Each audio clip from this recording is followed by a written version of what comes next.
ધ્રાંગધ્રા ફલકુ નદીના પટ્ટમાં યોજાતો લોકમેળાની તડામાર તૈયારીઓ શરૂ.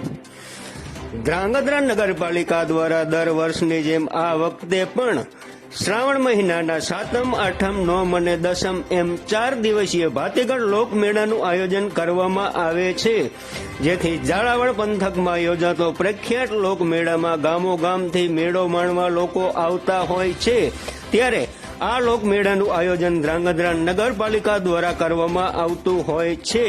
ત્યારે નગરપાલિકાના અધિકારી, મામલતદાર કચેરી, પોલીસ અધિકારીઓ, કર્મચારીઓ સહિતનો સ્ટાફ દ્વારા તડામાર તૈયારીઓ શરૂ કરી દેવામાં આવી છે.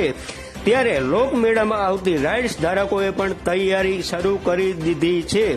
આ આગામી શ્રાવણ મહિનાના 7મ, 8મ, 9મ અને 10મના દિવસે યોજાતો ભાતીગળ લોકમેળા એ આપણા ધ્રાંગધ્રાની આન, બાન અને શાન સમાન યોજાઈ અને મેળો માણવા લોકો હજારોની સંખ્યામાં આવે તેવી પણ શક્યતા રહેલી છે.